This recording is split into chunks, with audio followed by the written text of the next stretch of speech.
Good evening, everybody. My name is Daniel. I'm going to talk about the history of basketball. I'm going to start off with 3 points that I'm going to talk about. I'm going to talk about the birthplace of basketball and the founder. And the second point, I'm going to talk about the development of basketball. And the third point I'm going to talk about is the rules of basketball.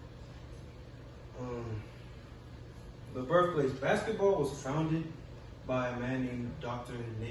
James Naismith, who attended Springfield College, located in Canada. Basketball was, first off started as a game called Duck on a Rock, and was also fun in the gymnasium. Dr. James James Naismith, he was born November 6, 1861, and died later in November 1939. Dr. James Naismith was born, he attended Springfield College, but also he transferred to McGill University. Springfield College was the first place where basketball was created because he wanted a game where it was known for people to learn fundamentals and skills, and also strength, for everyone to play. Basketball, it originated in Springfield, but also it was known to be played a game that's indoors. But also, if you're one of those who like to play outdoors, it's also known there. But mainly, it's a game known to play indoors. And Mr. Naismith pretty much wanted that game also with skills. Over the years of basketball, it's been upgraded. The first basketball that was really created was this ball right here, which is in the shape or form of a football / soccer ball. But it was more different because they had to put the thread up on top just to keep it sustained. And as you can see, as years went by, they've created this basketball in this for the games he played. And the difference is, the color is orange. This is more dull, like pinkish, but it makes the game more fun to play. The rules of the game. Back in the time, it was first started as it had to be played 15 minutes, but now to the present we have 12 minutes of game, 4 quarters. Same old. The game you have to play in direct contact. You have to have direct contact with your hands.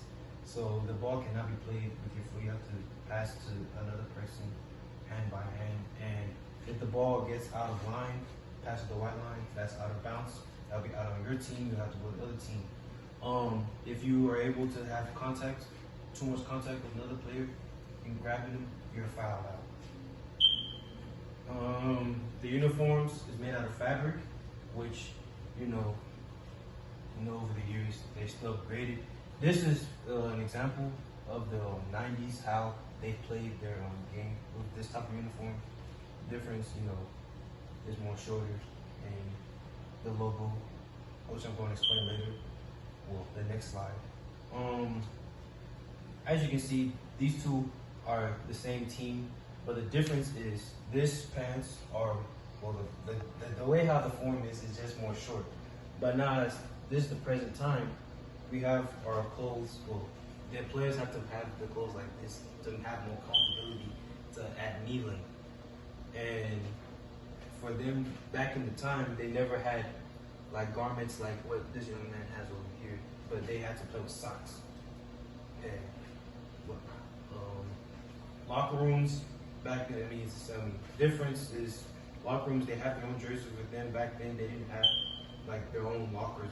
They just have to be in one room to just keep, the jerseys, maybe give it to whoever's in charge.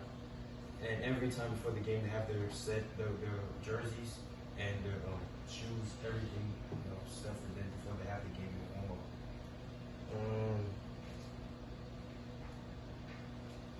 Lastly, in conclusion, basketball is mainly a game where everybody can have fun and play.